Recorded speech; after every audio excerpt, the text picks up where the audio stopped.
You're listening to an East Coast Guild podcast. Check us out at eastcoastguild.com. What's up, everybody? How you guys doing? Welcome back to another episode of That's No Moon, the wonderful Star Wars podcast that's also a live show. So if you guys have any questions and you guys want to watch us live, we are now on glimish.tv/KIL. That is my channel over there. It is just Kill. We're making whole new branding about the fact that it's just Kill. It's pretty hilarious. So go check us out there live to see the live show. Also, jump into the Discord so that way when we get to the viewer part, you guys can ask us questions directly. You guys don't have to share your camera like we are or anything like that. We'll just pull you guys in. I'll have to probably readjust the camera some for Leah so that way she can still be where she's at. But we'll pull you guys into our podcast chat so that way you guys can ask us questions. If you guys don't have any questions or you guys want to type questions, that's also fine. Otherwise, we will literally just be going on tangents and rants until we're done. For an hour. You guys get an hour of this. And then you also get, if you come to the live show, you get post-show. So you get post-show entertainment too. So, you know, incentive to come here and be here live with us. But that all being said, I have my wonderful co-host here with me as well, Leah. And my cat who's trying to destroy things. And we also have Ahsoka who's trying to destroy things. That's I know that might seem uncharacteristic of Ahsoka, but when Ahsoka was a cat non-canonically in Legends lore, she tried to tear up my co-host's house. She just tried to launch herself off a chair onto my guitar, so I had to stop. Good days. All right, so today you guys might be like, what are you talking about? Well, today we're going to talk about the High Republic era. Specifically, we're going to talk about Light of the Jedi and the Test of Courage. The first two books to come out for this, just straight up, this beautiful era. Like, to throw out there, we haven't had anything like this, really, I guess, that has been solid, super well done canonical lore since like the Star Wars started, you know, like even since ever, because everything's been in the Skywalker era. We did have some stuff with the Old Republic in Legends, kind of had this area, but still there were rules and there were characters you knew, and there was characters and it was weird. And I mean, like, so this is huge because this is condoned by the forces that be. They want this to be a thing that's happening. So I'm really thrilled about that, and I'm thrilled that we get to sit and talk about it. But that's what we're going to be doing today. I just realized I need to readjust your camera a little bit. Anyway, that's a small thing that I'm just gonna. Oh. I'll just readjust it so you can see the chaos. There we go. Oh no! I wanna lower you down a little bit.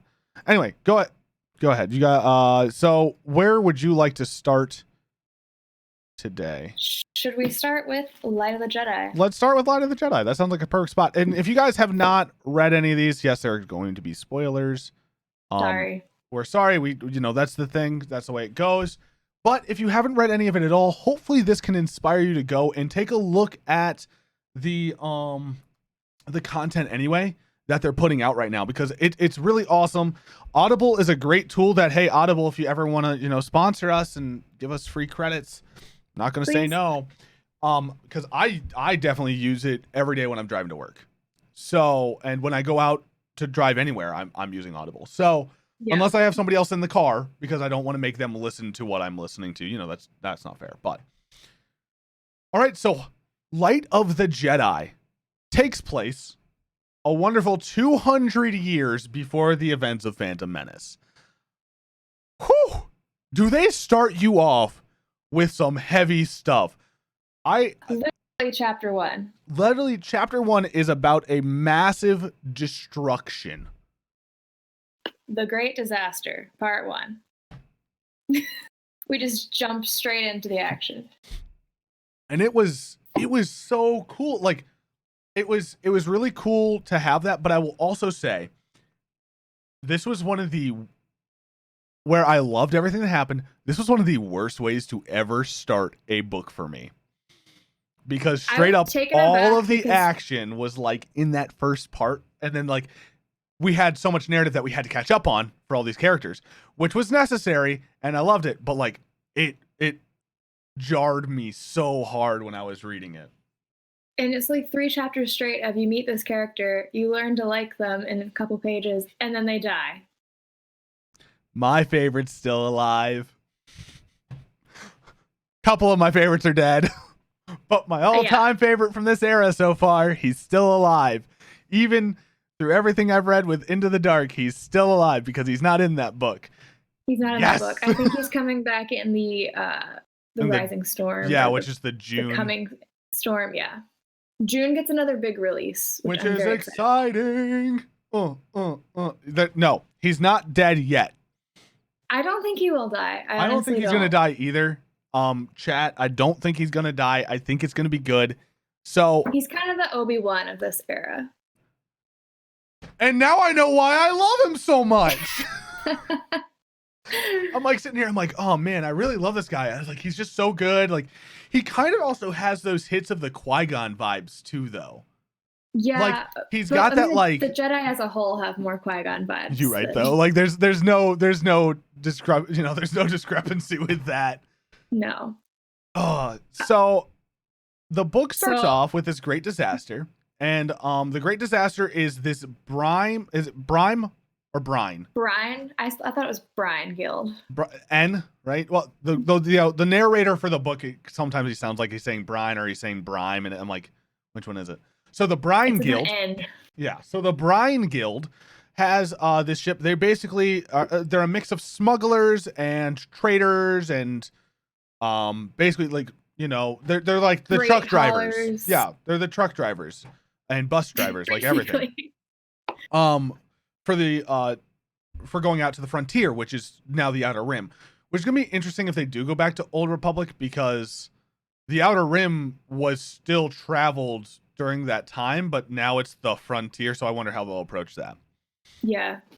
Anyways, the Brine Guild has all these freighters, all of these ships, like fleets of ships, and one of them, known as the Legacy Run, can hold up to 9,000 passengers, has 9,000 passengers with some room still, and cargo. Which is insane. Like, that's a huge ship.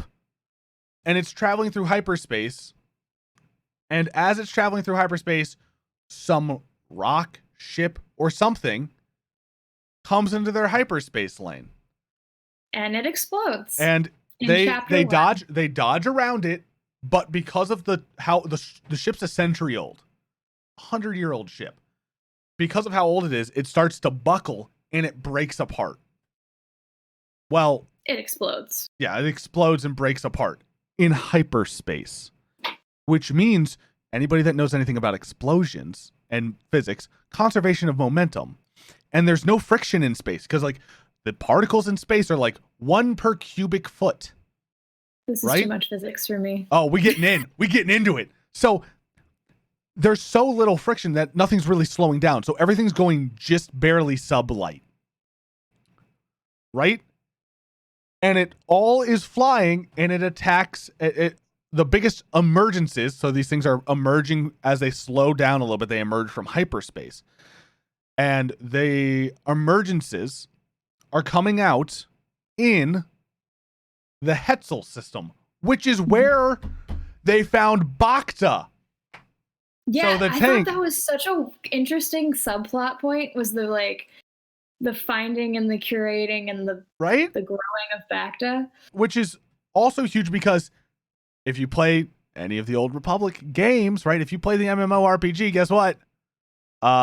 They knew about Bacta or however you want to say it, right? So they knew about that, and that's actually like the main source of all your healing things. So it's like the fact that we're discovering it now is a little bit of an interesting, like, I mean, it's not a retcon because it's not canon, but like it's an interesting take on it, because like now we're like, or is it now that it's just in massive production for the size of the Republic? Because the Republic's now huge with their outreach program.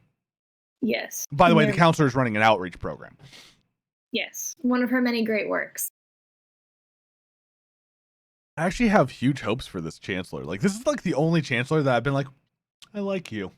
I feel like she has to be the last great chancellor of the Republic, because by the time we get to Palpatine, clearly the system is flawed. By the time we got to the guy before Palpatine, he wasn't doing much either. True. I forget about him because he's literally useless. He's literally, his only uses are in Master and Apprentice, and he's still useless. Well, I'm not saying that he's not, but it's just there, and then in Phantom Menace he gets disembarred or whatever. Chancellor Valorum. Valorum. That's what his name. I was about to look it up. I've always liked the way that Padme says it. Chancellor Valorum. So anyway, she could be the last great. Well, he could be the last great one, which is just like kind of like a huge deal because. Oh yeah, she could. Yes. Yeah. I was right the first time.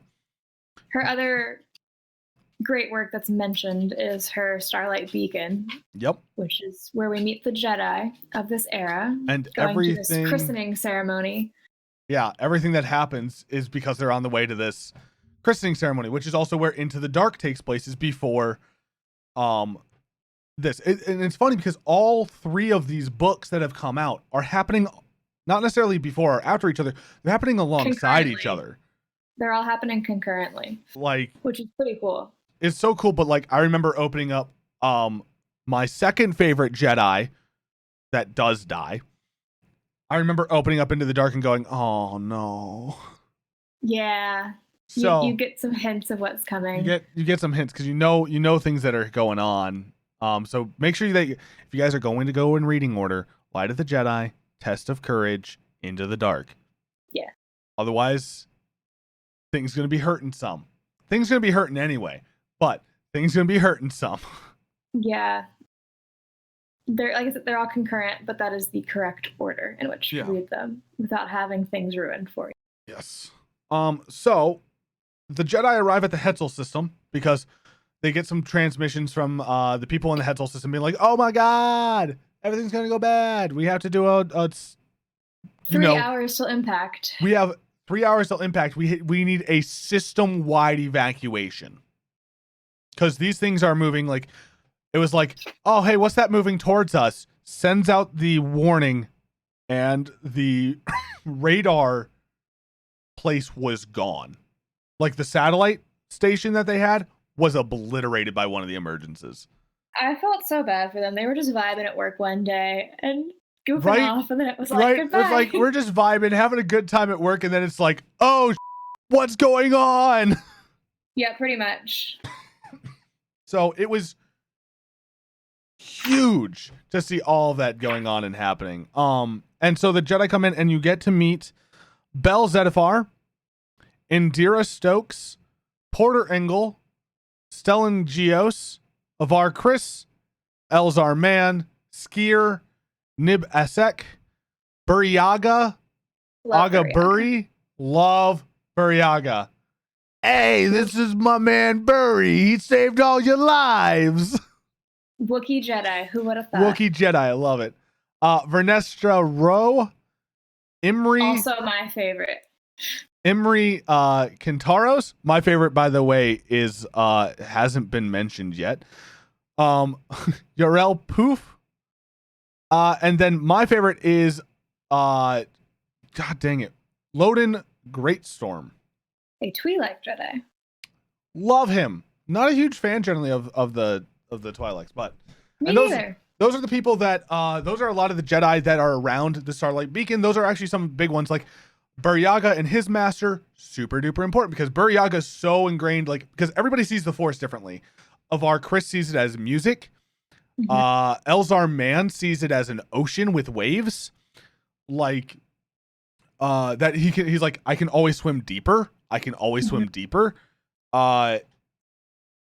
Buryaga sees so much feeling out of everything. Like, he's super ingrained in the feeling. And so is one of the Jedi from Into the Dark. I'm trying to find the I need the Into the Dark. Trying to find the exact passage where they're all describing how they feel the Force, and I haven't found it yet. So Into the Dark, which we're not going to talk much about Into the Dark. Not going to talk much about it, but we'll save that. I want to talk about not Orla Jareni, Comac also is heavily feeling, and he's another one that's heading towards the frontier. Here we go. I have the where it says exactly what it is. Go for it. What she heard as a song, Elzar Mann saw as a deep, endless, storm-tossed sea. The Wookiee Buryaga was a single leaf on a gigantic tree with deep-dug roots and sky-high limbs. Douglas Sunvale saw the Force as a huge interlocked set of gears made of an endless variety of materials from crystal to bone. Del Zettifar danced with fire. Loden Greatstorm danced with wind. Ah! That passage, reading that, like, with the context of the whole battle, it like made me like a little teary-eyed reading it because it was. I cried so much. No, this is like literally. It's like everybody's like, which brings up the massive problem with attachment that we're going to talk about later. But like, it's this wonderful idea of all these things that are going on. Like, it's just like, oh my gosh, like there's it. We've never heard of a Jedi go, yeah, it's a song. We're just like, no, it's a tool. Like, like I love the Clone Wars Jedi. Don't get me wrong, because that's the last time we really see them, right? They're great, but they're problematic. They're great, but they're problematic. I did a TikTok on it, and then Leah commented because like reduced it down to one word. It's their hubris, right? But not that we disagree on any of it all. It's 100% like some of them are like we want to be doing good, but they just keep falling short. They can't get there. They can't get there, and then slowly they're getting more and more clouded because of the choices they're making, which is helping Palpatine hide and create more problems for them. So it's a massive thing. But if you look at like the Jedi Code, versus the Sith Code, because usually it's very interesting with how you look at the Jedi Code. I feel like this is so well ingrained by the High Republic Jedi. There is no emotion, there is peace. There is no ignorance, there is knowledge. Not to mention, like, now note, they do have their problems with these and they're striving to be better, but they understand that this is the code and they hold well to it. That's what I'm trying to say, because they're not perfect, especially Comac. He has some problems with anger, but he is probably the grayest thing in the entire, like, first 3 books that I have seen. And I don't know if I'm here for it yet, because he's like... Orla's there too, though. I think she's not quite to his point, at least from what I've read. From what I've read, up through what I've read, he had a couple things that he said in Into the Dark where I was like, oh, you like to dance with the devil, don't you? You'll see. Oh, I'm sure. Anyway, well, yeah, I mean, you have 4 Sith statues on the freaking thing. That's going to go well. Anyway, there's no passion, there's serenity, there's no chaos, there is harmony, there is no death, there is the Force. And so it's very tough because they like it's mentioned in Into the Dark, which I said we weren't going to talk about much because I haven't finished it yet, and I keep bringing it up because it's just prevalent. But it's like the same problem with the Clone Wars Jedi is the ability, like they feel like they can't, certain Jedi feel like they can't grieve because they feel harder than other Jedi. Mm-hmm. And they feel like their emotions where they can't let them out properly, so they can't control them to get back to peace. Which is like it's tough. Whereas the Sith Code on the opposite side, right? Peace is a lie, there's only passion. Through passion I gain strength. Through strength I gain power. Through power I gain victory. Through victory my chains are broken, the Force shall set me free. Basically, it's more of a tool, right? Mm-hmm. And it's very interesting because Clone Wars Jedi, I feel, fall much more towards the Force is a tool versus the Force is a being. Mm-hmm. And they lost some kind of spark in the Force. They did. They lost so much. Those beautiful, beautiful beasts. They lost so much. Oh, but I'm super excited. I'm gonna work on continuing to finish Into the Dark so we can talk about it for you guys, and you guys can be like, oh, I didn't have to read that now, thanks. Anyway, back to the problems at hand. So they get through the Hetzel system. All these things. To stop the thing. Oh, they try to stop the thing. They actually do a pretty good job. You get to see some parts. of them die in the process, though. Spoiler, which I thought was interesting. They literally died from using the Force too hard. Yeah, Which we've never really seen literally before. pushed their bodies to the limit that they then passed out in their what are their things called? It's not the light beams. Vectors. They're vectors, which are their ships, which are basically like their Jedi ships. But some of them like fall off water towers or like wherever they were watching. There's basically a giant fuel tank that's being transported on the Legacy run, and it's headed for the star. And if that giant thing falls into the star, a massive amount of solar flare and all these things are going to come in. Well, everybody dies. It's going to kill everybody in the system. So they have to use the entire force. Well, it's like they're all connecting to Avar Chris, who basically has this like battle meditation connection, which is super cool but super weird because it's not like any battle meditation we've seen before. They also all have like a weird force superpower at this point. Yes. And we don't see that in Clone Wars. Like, yes, Anakin's a great pilot. And a great duelist. But like, they're not having these crazy things happen to them. Well, nor do they don't have specialties. No. It's like you don't have certain Jedi, like you have Jedi who are training in certain areas. Mm-hmm. And like we didn't really get that during the Clone Wars because like they couldn't anymore, right? Like they were all generals at that point. And we don't get it after, with the exception of maybe Ezra and his animal connection. We don't really see it ever again either. Yeah, which was also like strange because you don't get those. So weird. So they go and they save it. Hetzel's awesome. Hyperspace lanes get closed down until all the emergencies are done. Which by the end of the book, pretty much all of the emergencies are done. They got the black box of the Legacy run. They get everything that they need to. All that stuff. It's great. Well, everything's tied up in a nice little bow, and everyone's nice happy. Little wonderful bow with darkness and anger, because then we had to introduce the pirates, the Nihil, the Nihil, like however you guys want to say it. Like, they are spooky and awesome. The whole time I was reading it, you've taken 5 years of Latin when you read it as the Nihil. And I started hearing it in videos, and I was like, oh, I guess I was saying it right. Yeah, I was saying it as the Nihil, or the Nihil. And I was like, yep. I was like, yeah, it's the Nihil. And then I heard it in the audiobook, the Nihil. And I was like, oh. That is not what Woodford would have told me to do, but okay. Yep. Whew, I'm glad that we had the same problem. That's an oof. Because we both took Latin. I took 4 years because I didn't go to middle school where they had Latin. But anyway, so yes, like that was the Nile. Huge. Who are nihilists, basically. They are out there for themselves. Everything is them. It is not even the collective them. No, it is the singular them.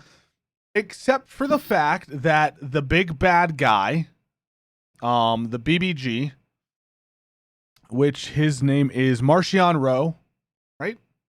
Yes. Yeah. That's how they say it in the video. Yeah. I'm glad I didn't have to try to figure that one out on my own. Anyway, so Marcion, he's trying to pull the Nihil together to literally be a destructive force for the Republic. And he's crazy. Yes, he is.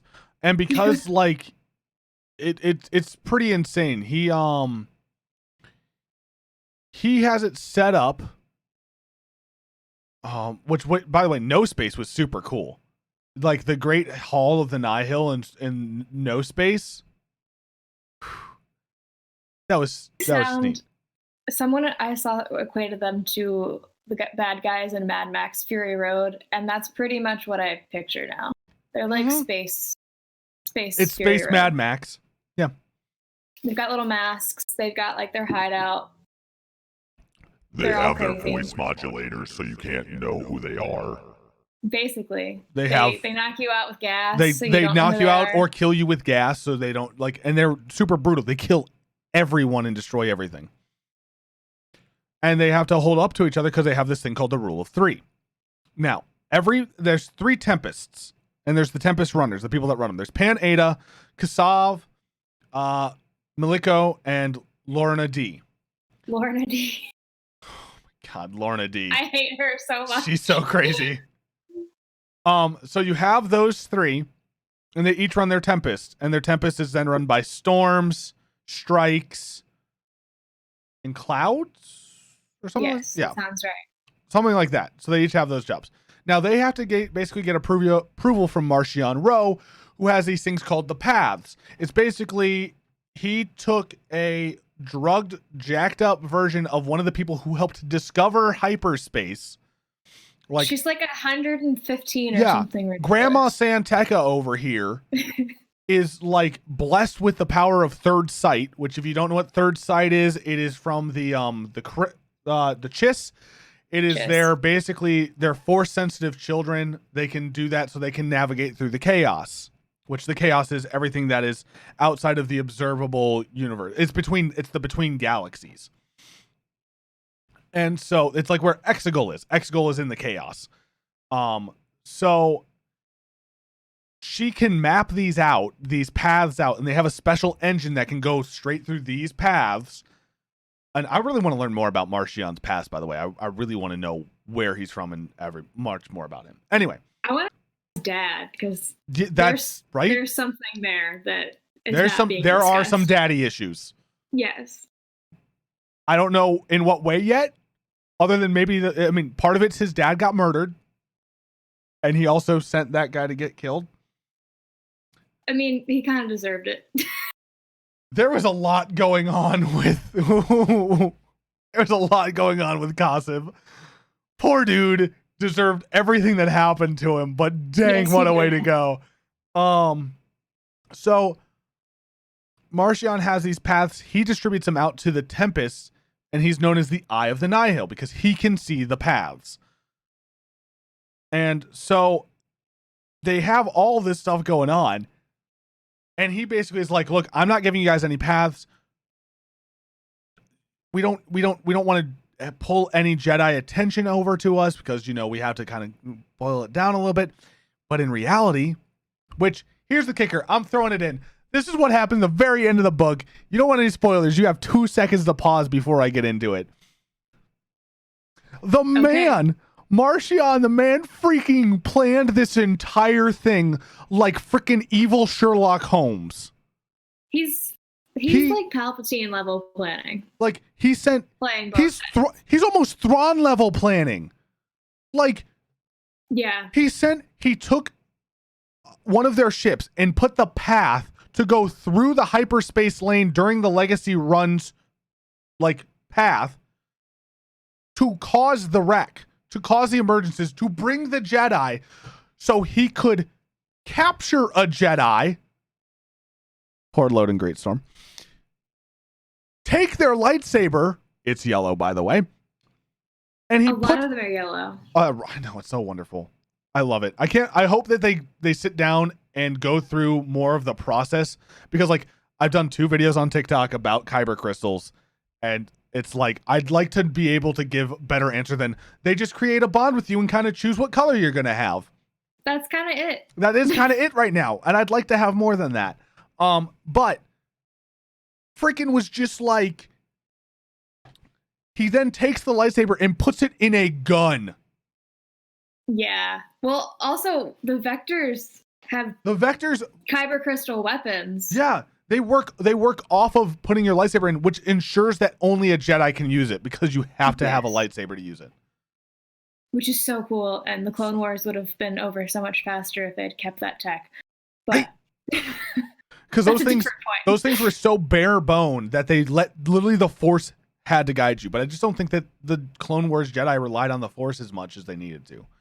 They stopped. It was their hubris, right? They were powerful enough to handle it on their own. Can you imagine Anakin flying one of those, though? There wouldn't have been an episode 3. He'd have been content. He'd have been done. He'd have been like, boys, we're good. Padme, who? I just have my ship. I can fly wherever I want. He's like, it shoots things. It's fine. Who needs sex? I have a ship. We're good. Which also, the fact of attachment in the freaking... I'll go back to Marchion in a second on how crazy he is. But to go back onto the attachment real quick, literally, Avar, Chris, and Elzar talk about having thoughts. They oinka-boinked, guys. Oh, they're They definitely going to be the reason oinka-boinked. why Jedi are not allowed to have attachments anymore. They're going to be it. the reason that, like, because the thing is, they're like, where it's frowned upon, they understand that when you're a kid, you might oinka-boink. And so they're like, they scold you on it, and then they teach you about it, but they're like, understand that this is because, you know, you have to learn to push that away. And so, they did not. they did not. They did, but they did not. Because, like, I mean, I thought they were going to kiss at the end of the book. Like, I thought that was inevitable. I feel like they did off screen. Right? Like, yeah. It's implied. Yeah, I felt like that too until, you know, Elzar had his stinking His nightmare, crazy-ass vision. his nightmare vision, which, by the way, I'm pretty sure the BBG for Into the Dark still hasn't come in yet, but I still was like, because I know of the evil plants, I was like, evil plants. But now there are going to be no plants, so I'm not through it all. I got 6 hours left. Oh, so excited for it. I'm like halfway through the book, so so much happens in the second. It's so good. But it was just Claudia Gray coming in clutch again. She is. That's how she does it. But Avar and Elzar have such a weird attachment to each other and such oinka boinka energy that, like, I'm waiting for Elzar to die and Avar is going to go Sith. I think she's going to drop to the dark side, because the thing is, one of them, if either one of them dies, I think the other one is going to be so susceptible at that point and so broken, and the council's going to be like, you did this to yourself there, champ. They're going to be like, ah! That's what I think's going to happen. No, I don't know if I've thought through what's going to happen. I didn't see either of them going to the dark side. I wouldn't see it in any other way unless Yep. one of them died. Oh, your camera went boomed. Yeah. Am I back? Yeah, I saw your eyes move. Okay, we're good. That was weird. But, like, yeah, I don't know. I kind of saw it as Yoda's going to be involved somehow, because obviously he's got PTSD from whatever happens by the time we get to Anakin. And this boy is too old. Yeah, he does not understand the ways of the no oinka boinka. He's another problem by the time we get to Clone Wars. He's just seen too much shit. But he has. I feel like that vision and trying to stop that vision, Anakin style, is going to come into play. Well, and I think the thing is, he's like, generally I can avoid, like, I get these visions and I can ignore them because they're so kind of like, this might kind of happen. Yeah. But, like, it gets to the point where he's like, this is too real. Like, this is too real. I mean, he literally passed out after having that vision. He passed out and had a slight aneurysm to it too. Yeah. Because he had blood coming out of his nose. And it was just insane. And there's so much that happens in the book. Going back to Marchion Ro, because we gotta go back there. Gotta go back there. The man just threw Kossev to the wolves. But he did it in a way that was glorious. Battle paths. Hyperspace jumps. Tiny jumps. In tiny areas. Like inches. Like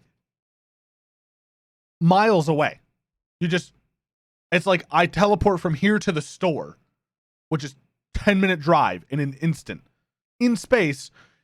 And he's blowing up his own ships. He basically sent them all of Kossev's Tempest on a suicide run to get rid of Kossev, because he's like, Kossev killed my daddy. Yep. And if I find out that one of you two killed my daddy, I can do the same to you. Yep. Which put Lorna D in Pan-Ada. Huge fan of Pan-Ada. He's just like, yo, dude, we just vibe in here. Like, I ain't trying to. Please don't murder me. He's like, look, I'm just trying to chill, dude. I haven't done anything to you yet. I'm just vibing here, doing my job, doing it well. Like, I want to know how their ships handled that many jumps that fast, because it's a lot of hyperspace jumping. I think it's because of the style of the path engines.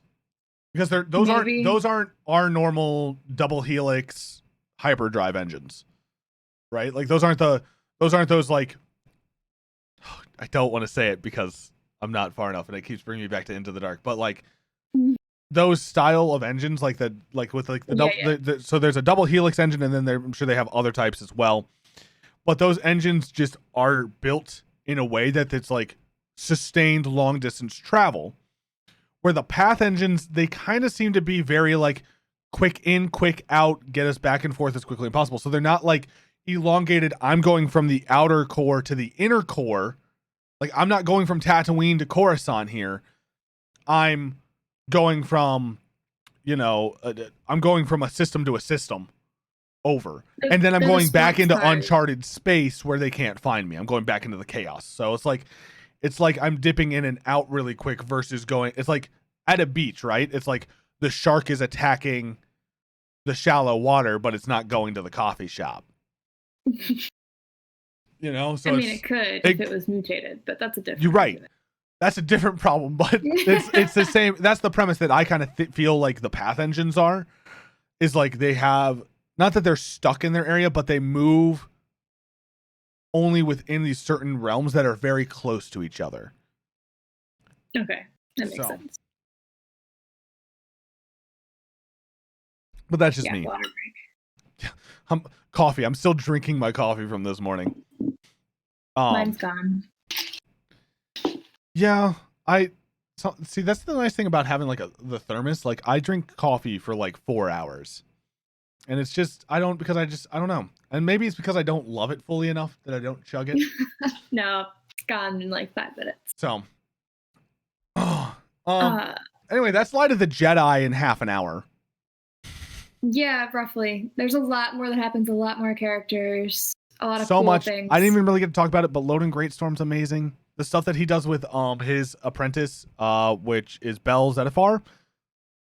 He's the best Jedi Master. He's my favorite. Loading Greatstorm is my favorite Jedi Master. He's not the most powerful. He's not like the best duelist or anything, but his approach to everything is just so like, do it. It's very like, it kind of reminds you very Yoda style, like, do it. You can do it. Do it. You're struggling with slowing your falls. Go yeet yourself off the tallest building in Coruscant. It's fine. Oh, you mean you're having trouble not chucking yourself off of a cliff? Force push. Good luck. Like, so and then you'll figure it out. And then it comes to the point where Bell had to jump off of Loden's vector to save somebody, and he did it. He did it. He's like, oh, that's awesome. Where's my master? Kidnapped, but everybody thinks he's dead. Surprise. I thought he was dead. I was like, no, don't kill him. Don't kill him. He's the only one I love so much. Oh, so that was an awesome side story. They were trying to save a senator like a senator relative, of a senator from Coruscant who moved to the frontier for a simpler life kind of thing, and to make their own claim. And surprise, they got kidnapped. Dad's dead. Mom and kids are fine, so that's good. I'm sure she'll be able to. I mean, other than like kind of the crappy Irish accent she was given in the audiobook, I'm sure she'll be able to find. Oh God, yeah. It's like a Scottish Irish like that goes in and out. It's so bad, but so funny. I'll have to play it for you. It is hilarious, but like, it's great. He's like, I mean, he had like 50 characters he had to voice. The poor dude. That brings me to a related question. This talks about Imri having an accent, or no, is either Imri or Honesty. What does his accent sound like? I didn't listen to that one. I read it. I read that in 2 days. You read that one. Yeah, I read. I want to know. I read Test of Courage in 2 days because it was 200 pages and it was just it was an easy, quick read. They're like 20 lines per page. Look, and the reason that pictures. Books are superior. You get pictures. Yes, so you actually can tell what stuff looks like. It was so nice. Except, like, oh my gosh, the lightsaber whip. Okay, yeah, let's now. It's a good time to segue into. So we'll switch over like the light whip, which I don't even know how physically that does it. you know? I don't either. Google does always have the answer. That's either, true, Cass. so- Yeah, she doesn't either. The Force literally was like, hey, build this. And she's like, bet. Okay. Which I was like, you're so in tune to the Force, but like at the same time, she has this thing where she's like, I can't really tell the council I did this because I've only been a Jedi Knight for like 4 hours. Literally, she just took her trials. And it's like, well, yeah, that's fair. You're right. That's completely fair. Yeah, no, that's and then like Yoda, it makes Yoda would see it and just start flipping tables and be like, I don't know that he would. I think this Yoda is this Yoda right now, where he's still like his normal, like, I don't like people self, right? And kind of wants his own space. he is kind of very hermity. He's super hermity. And like, my thing is, I kind of love him. Like, I think that he would be 100% like, I almost feel like he's like the Yoda we've needed that's kind of like high, you know? Oh, he's ketamine Yoda. Like, he's like, yeah. He's like, I'm just vibing. Like, he's like, I found this planet with this really cool looking plant and we've just been going. Yep. He's like, it's like the Yoda that found spice Spice Yoda. sticks. It's spice stick Yoda. At least from like the vibes that we've gotten, because we don't get much of Yoda, right? So like, but he's just like, he's chilling. Yeah, The he's Old Old Spice Spice Yoda. And he's wonderful. Like, I would read that straight up, but he's like, he seems very chill. He'd probably be like, oh, that's an interesting find you have. Like, Just he's like, go back to doing stuff. listen to the Force you do. Lead you it will. Like, I feel like he'd be very much like, the Force led you to that? Awesome. We haven't seen those in hundreds of years because the last time you saw them was against the Sith. And Jedi Sith did have Wars. them. And it was the Jedi Sith Wars. And they both had them. So it's like, it's not that it's innately evil. Even though, you know, poor, what's his name? Emery. Poor Emery is like, Yeah, he saw it and he flipped out. He was like, I don't like it. well, I think Emery didn't like it 100% because he's like, I would never be able to do that. And I can't even build my lightsaber properly. I mean, that's fair. Like, which is He is a 100% little fair. whiny. He's very whiny, but in his defense too, his master does die in front of him. Yeah, there's a lot of trauma in this book. Like, this book, now don't get me wrong, Every kid is traumatized. 100% this, well, no, Yvonne isn't, yeah, Yvonne isn't. Yvonne's like chilling. She's like, nah, we good. I'm just going through personal revelations about why my mom yeah. doesn't hate me. She's working through her earlier. She's working trauma. through her previous trauma. But everybody else watches their families die. It's fine. It's totally fine. It's fine. We're fine. But the thing that I think I liked most about this one and why it surprised me is they bring up that fact that basically your master is your parent. Yeah. Because Honesty is just like, I watched my dad die. You watched your dad die. And he's like, he's not my father. He's like, well, he's pretty much your dad. He's pretty much your dad. I guess you're right. Yeah, which I mean is like why it's so like heartbreaking when you watch any of these Jedi go through that. Because like even Obi-Wan, right? Like Obi-Wan did a really good job of going through and holding his emotions because he was like the ideal. He was the ideal Jedi. I'm not going to say that he was the best Jedi, but he worked hard to be the ideal Jedi once he got to Jedi Knight. Like, Yeah. and right before that, like you read it in Master and Apprentice, he was a troublemaker. And so what the council did was they put him with the troublemaker master to make him be straight-laced. Yep. Because he was so rebellious. They were like, we're going to put you with our rebel so that way it calms you down. And then he's like, we must follow the rules, Anakin. Yeah. And then that's what caused that. So thanks, Yoda. It's all Yoda's fault. It really is. But it isn't at the same time. Yoda's like, we shouldn't do the stupid. We should do the stupid. No, Yep. no, don't do the stupid. It's all Yoda's fault. Just wait. We're gonna come back and it's gonna be like, yeah, guys, we were actually right. It was all Yoda's fault. We read the new book and It was Yoda's fault. it was Yoda's fault.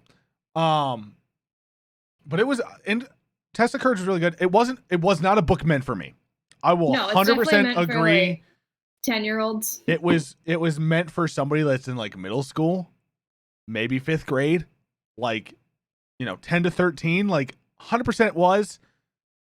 I understand why people didn't like it and why they were like, and note, I think maybe listening to the audiobook would have made it a worse situation for me because especially if it's geared towards the middle school. Yeah. I hate youth audiobook and narrators.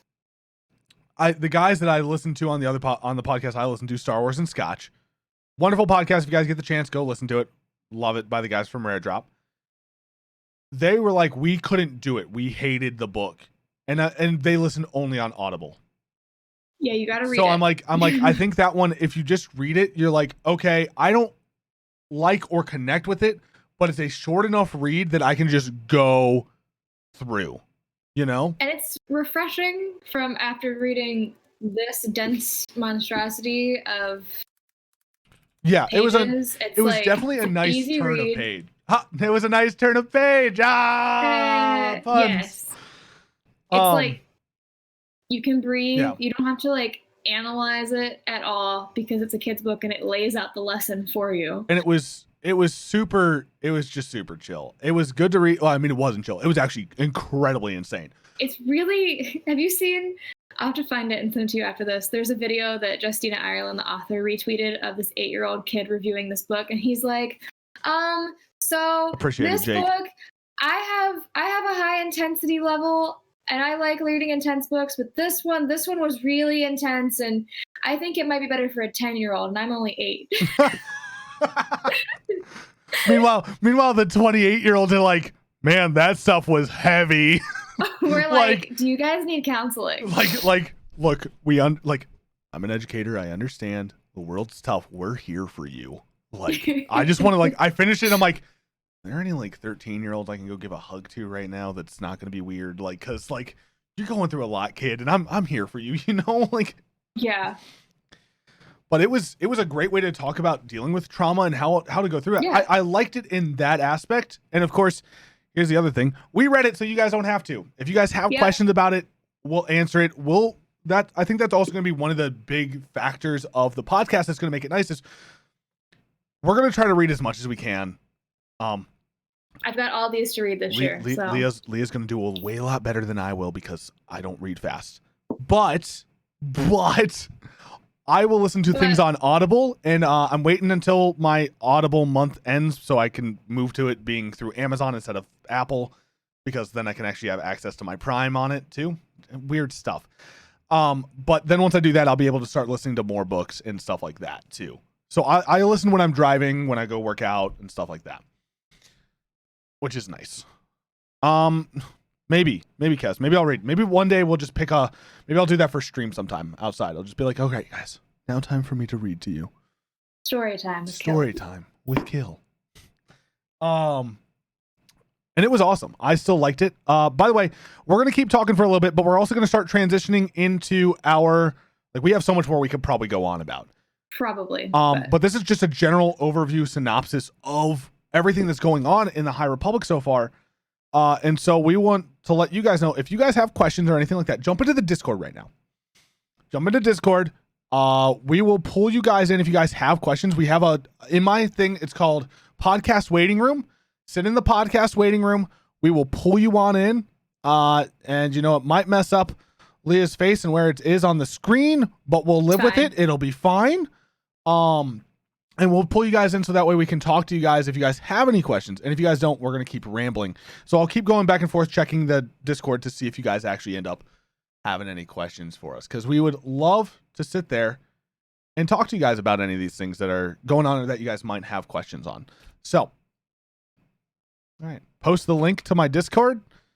You're right. I should do that.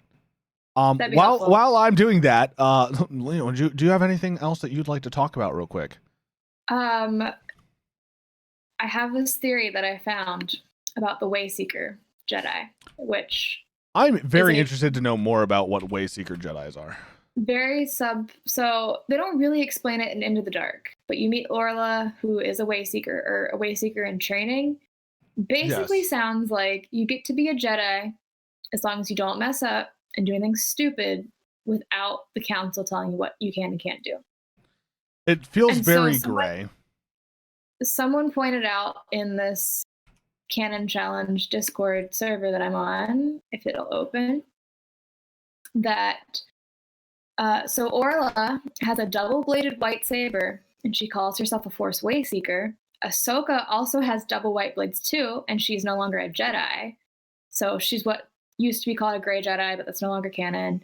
So do we think that Ahsoka is a Force Wayseeker? Oh, dang. Because she still very much follows like the guidance of the Force and doing what's right.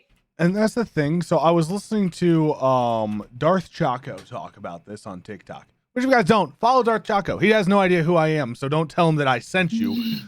Just go follow him, because if you're looking for good content, I'm giving you guys good content to use, okay? So Darth Chaco was talking about Grey Jedi, and he's like, so they were like, do you think Grey Jedi exists? And he's like, no.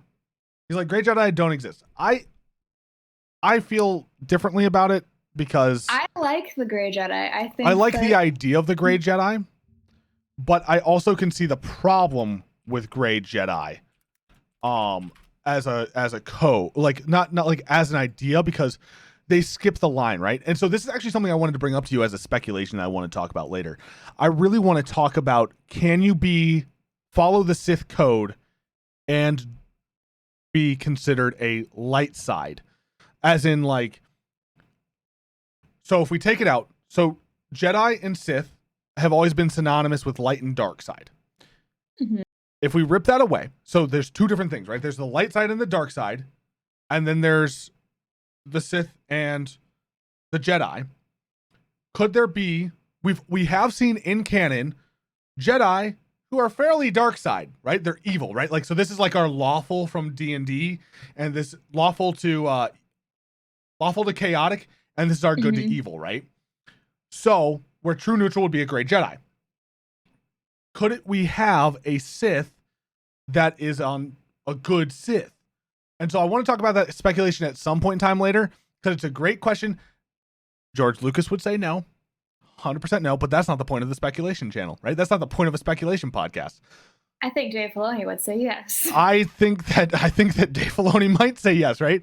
But I want to explore that as a thought problem in a later week. Next week we were going to do Darth Maul.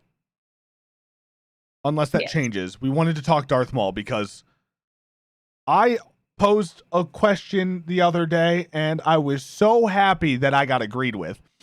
But Darth Maul is the most important person in the Skywalker saga at me. He really is. I told it to one of my friends and he was like, I hate you. He's like, I actually hate you, Jim. You have ruined this for me. He's like, because I can't find a problem. He goes, I literally hate you because I can't find a problem in your logic. He's like, I don't want Darth Maul to be that important for such a menial role. And I was like, well, Darth Maul himself wasn't important. It was the role of Darth Maul that makes him so important. Like, whoever, if Darth Vader was in that position, he would be the most important character in the entire series, right? If Darth Tyrannus was in that position, he would be the most important. Like, although that's the thing. That's the other thing. Darth Maul killing Qui-Gon led Dooku to the dark side. Yep. Anyway, Grey Jedi. The part that's awesome about them. There is no dark. There is no light. There is only the Force. I will do what I must to keep the balance. There is no good without evil, but evil must not be allowed to flourish. There is passion, yet peace. There is serenity, yet emotion. Chaos, yet order. I am the wielder of the flame, the protector of balance. I am the holder of the torch, lighting the way. I am the keeper of the flame, shoulder of balance. I am the guardian of balance. I am a Grey Jedi. So that's one of the Jedi codes that was made, right, for them. There was another one where it's basically it's shorter. It doesn't have that little last passage at the end where I'm the wielder of the flame. So it's pretty much was just there's no light without dark. There's only the Force. I'll do what I must to keep the balance. No good without evil. Evil can't flourish because that would be bad for everybody. Yet there is passion, yet peace, serenity, yet emotion, chaos, yet order. That's the Great Jedi Code. And it's interesting because like that idea, that middle idea is gorgeous. It does not exist in canon. Disney hates the idea of Great Jedi and they will never acknowledge them. They will never be canon, so therefore they will never exist. I'm sorry. I hate to hear it too. But the idea of them, actually, to go back to it, could be imbued in these Force Wayseekers. Because, like you stated, and I'm agreeing with you, just it's the long way around, right? Very long agreement. The very long way, but I mean, hey, we've still got like 10 to 20 minutes we can fill up with time unless people pop in. It's really cool to think about the idea that Ahsoka was just a Force wielder. She was just a Force user after she left the Jedi Temple, but yet she still was considered a Jedi by many people, and she still did acts that would show to be a Jedi. Now, she is also one of the most pure and balanced because of the sister. She literally has the embodiment of the light side kind of living and guiding through her. Yeah, so she's a special case, she is a special case because we talk about there was one other Jedi during the Clone Wars that has a white lightsaber. It's one of the old masters. He looks like a dragon. He's training kids. Like you can see it in the Anakin versus Barriss fight. Mm-hmm. You actually see him and he has a white lightsaber. And you're like, oh, that's cool. There's also Orla has a white double-bladed. So I don't know. And by the way, I don't know if her double-bladed is 1 or 2 crystal. I have no idea. Because Cal Kestis's is 1 crystal. Mm-hmm. Darth Maul's is 2 crystals. I think it depends on how the hilt would be designed. It 100% does. And we don't have a good answer because we don't have any specs. Concept art yet. And so I don't know how that worked for her. But then also Jorah Mali also has a white, and Jorah talked about it in her wonderfully brief moment where I am so sad. That was my second favorite Jedi. Like I was like, yeah, another Jorah Mali was amazing. By the way, guys, read the High Republic stuff if you haven't, and if you're getting spoiled right now, well, I mean, we warned you. In the title, it also says we're talking about the High Republic. So, I love you. Anyway, Jorah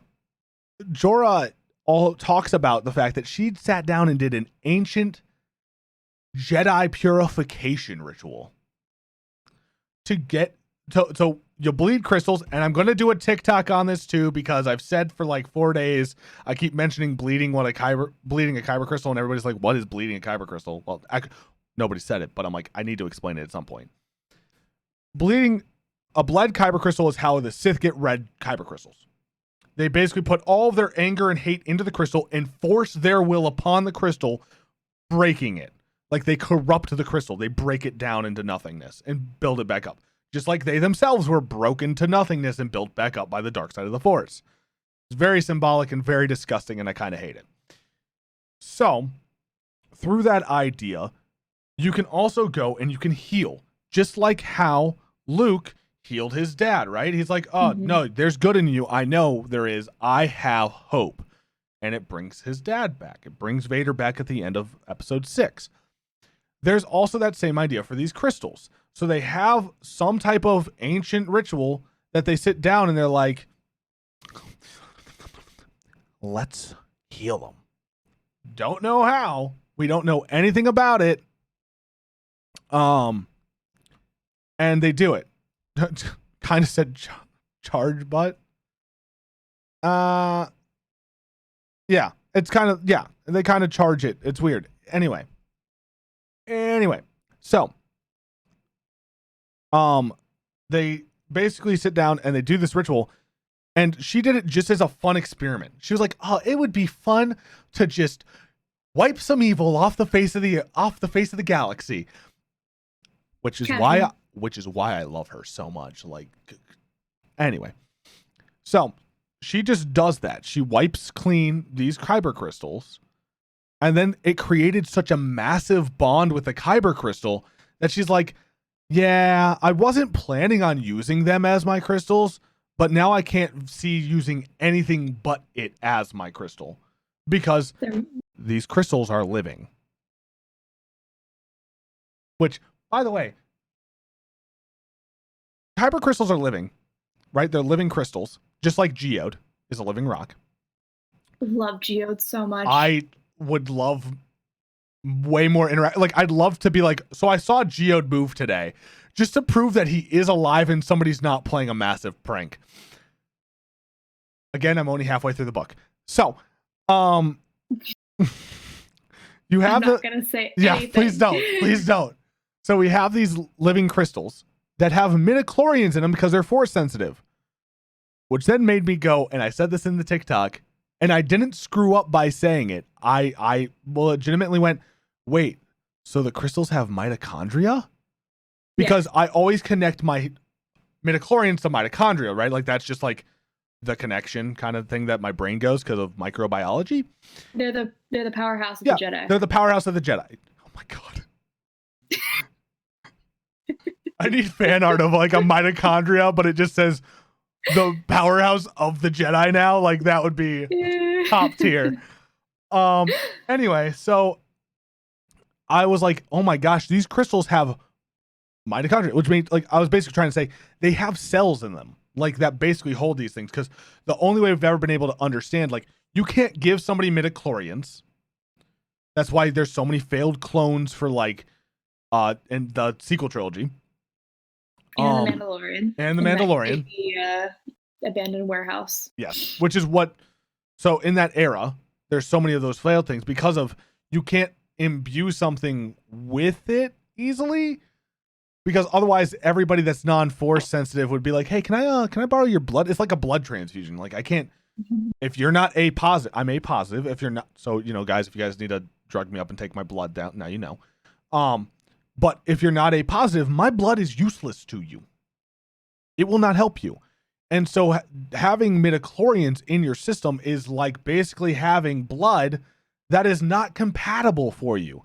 So that's why you couldn't just take the blood of any Jedi and just hit yourself up and next thing you know, you're a Jedi. It doesn't work that way. Your body rejects it. It'd be cool if it did, but... I think they explored that a little bit in Legends, but Legends, again, is where it needs to be. All over the place. Where it needs to be. Yeah. So it's very interesting in that aspect because Jorah also had those white lightsabers, and then that means that Orla did the same thing. She also did the purification. But what makes Soka such an outlier, to come bring it back around, because I had to explain so much stuff to make sure you guys knew where I was coming from. Because I know not everybody knows as much Star Wars as I do. Ahsoka did that by touching them. Yeah, they just turned white. She touches, like, if you read it in the Ahsoka book, she grabs the person's lightsabers, the two Sith lightsabers, and as she grabs them, they turn on that book right there. Here we go. Here's a visual. She grabs them and they turn white as they turn on instantly in her hand and they turn white. Which has to do with the sister. It has to do with the sister, which is probably going to be another episode at some point in time. It's talking about the father, the sister, and I'd love to see that come back in the Ahsoka show. They brought it back a little bit in Rebels, so there's hope for that. Tiny bit. So yeah, it was at the very end. Yeah, there was not enough Ahsoka in that show.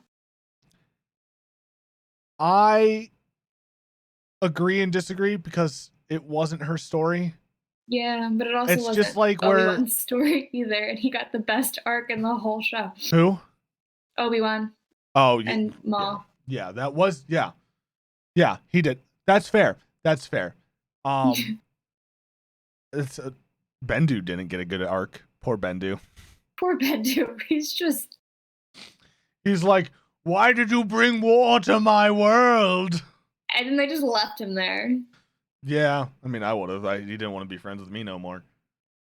And poor Kanan. Oh, you guys need to watch Rebels too. Just gonna throw that out there. Rebels is saddest. I was very one of the slow. saddest anime deaths ever. I was very slow to watch Rebels because I was like, I don't like the animation style because it's such a stark difference from Clone Wars, and especially season 7 Clone Wars. But stick with it. The first season it's a little rough. Ezra's very whiny. Yeah. But once you get past the whiny Ezra, we're good. It's good. It's so good. All right. You guys have one more chance if you guys want to jump in. Ask us any questions. We got 5 to 10 minutes left. We're already going over. We're doing this for you guys, though. If you guys want to jump in and talk, more than welcome to. We will be having a call in every week. So if you guys are interested in talking about Darth Maul next week and you guys have questions about it, have them ready. Not next week, 2 weeks, right? Yeah. 2 weeks. So on the 20th, we're going to be talking about Darth Maul. I mean, I could do next week if we wanted to do next week. I mean, I can do next week. If we do it a little later in the afternoon. I have stuff at 5. We can figure it out. We can figure it out. We'll let you guys know. Make sure you're following our socials. We have all of our things. I will answer that question. A rainbow lightsaber question from the chat. I will answer that question in just a second. I want to finish my ad here first. Oh, sorry. Follow our social medias. Tweet at us. Follow the podcast. It's at That's No Moon Pod. That's No Moon Pod everywhere. It is the only one of all of us that's consistent. It looks like this. I can't point this down there. Yeah. And we have, if it doesn't have that that image, it's not us. Yep. Okay. So that image, That's No Moon Pod. Follow it on Twitter, Instagram, TikTok. We'll be putting content up in between when we can do stuff. Now, I think we'll end today off with this question for the podcast. We'll end it off with this. And so if you guys have any questions, please let us know or whatnot. And we'll be around for a little bit after the podcast is over every single week. Just depends on how much time we have to do things. So last question was, could there be a rainbow lightsaber? I'm sure there could be a rainbow podcast. That's pretty. There's probably many. There's probably many. So can there be a rainbow lightsaber? Jarvis is upset with that question. For good reason, because the answer is sadly no. We have never seen a multicolored lightsaber. And I think anybody that would have had a multicolored lightsaber literally has been somebody that has had a moves to white lightsaber, right? So I think a white lightsaber is the closest you could have to a rainbow because it's imbued with all the colors at once. And because it's light, it all fuses together, creating white, which shows true balance in the Force. So I would love to see it be an actual rainbow, or even to see a Jedi that has 2 kyber crystals and one's like yellow and the other's green. That would be cool. Awesome, because Ahsoka's had 2 different colored lightsabers. She had a yellow and she had a green. So it would be cool to see that, because you have then that progression of your kyber crystal, right? You got one when you were a Padawan and they were like, you fit into this category. And then you get one later on and they're like, but you're also this category. You know, the bond that you have between them. So having those 2 moments where you could have that would be really awesome. Canonically, we've never seen, and from my knowledge in Legends lore, we've never seen anything that would show a rainbow lightsaber existing, which sucks. 100% sucks. Yeah. I don't think it would work at all with the mechanics of the lightsaber anyway. I think it would end up fusing into basically being a white lightsaber. Yeah.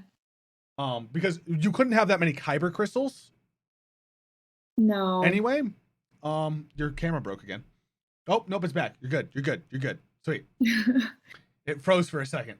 You could do 2 different, if you had Ahsoka style lightsabers with 2 separate hilts, you could have 2 separate colors. Or if you had a double kyber, like Darth Maul's was 2 kyber crystals, I believe. Yeah. So if you had that, because he had half of it cut in half, it was cut directly in half and still worked. So where Obi-Wan would have cut his lightsaber originally, if there was a 1 kyber lightsaber, he would have hit the kyber crystal. Yeah. So he had a 2 kyber. So it's possible even there we could have one side being one color and one being another. But to have one blade be multiple colored, I don't think that would happen. Sadly. No. It'd be really cool. And I would love to see it, but I don't think they would do it. Then having a black lightsaber, I really need to learn. I can't wait till season 3 of The Mandalorian, because I think we'll hopefully get some background on. I'd like to have background onto how Mandalore, or well, no, who was it? Who made the guy from the Mandalorian Jedi? Yeah, it was the first Mandalorian Jedi.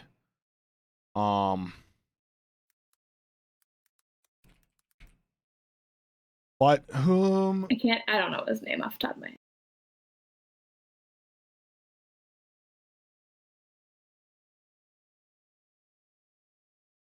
I want to know. Blacksaber was a code name? No, I want Black. Okay, Darksaber. Yeah, Darksaber. There we go. Darksaber's what it is. Darksaber. That's your problem. That is my problem. Darksaber. Sweet. So I'm looking in the canon. Over millennia before the skirmish on Crow Nest, it was an ancient and unique black-bladed lightsaber created by Ter Vizsla. That's who it is. House Vizsla. Yep, House Vizsla. Ter Vizsla, the first Mandalorian ever to be in the Jedi Order. I would like to see if we could get information on how he created it. If Tar Vizsla could do that, like I'd like to know. Any context, like we have we have absolutely no idea how he made it. I would love to see how he made it. I would be 100% like you, Cass. I would be here for it. We haven't seen it yet. That's also fair cheese. Like, I don't know if I could handle one. I might cut off my own leg. But that would be a really cool thing. I watch a lightsaber battle, or like I just watched Attack of the Clones last weekend. I need to rewatch. And I was like, how close do you have to get to the blade before you suffer skin burning? Because they get real close in some of the battles. Okay, ready for this? Into the Dark, they describe it. It is a cold blade. I missed that part. Yeah, I must have read too fast. It was he was talking. It was when he cuts off the guy's arm. Oh yeah. Or someone like around that time. It's like it instantly cauterizes, but it's like it doesn't feel hot to be around it. Because they get real close in some of the battles where they're not like, to mention they hold it like here, this far away from it. They're like, it's right here. So like this would like give you sunburn. Yeah. So like, and if it's hot, you'd be sweating, but they're never reacting to it. But I'm pretty sure that it doesn't put off UV radiation. And that's probably why. Otherwise, Jedi would all die of cancer. Exactly. So I'm pretty sure that it just puts, it's just pure energy that's colored. Where I think it's probably just falls within the visible spectrum, which the visible spectrum isn't necessarily, and like LEDs aren't hot. True. So you can put off that without putting off heat, but also with the blade, it is pure energy. So when it cuts through something, it is going to cauterize the wound. Really weird. There's a lot of weird science going on there. But that's a great spot for us to end the podcast today. We went for an hour and a half, guys. So thank you guys so much for watching and listening. We will still be around stream for a little bit to answer any more questions you guys have, or have anything you guys want to talk to us about. You guys can also jump into our podcast waiting room, and we can, if you guys want to talk to us personally. But that being said, podcast listeners in the world, you know what? I'm gonna give it to Leah to say this week. May the Force be with you. Always. Hope you guys have a great day, and we'll see you guys in the next one. Adios.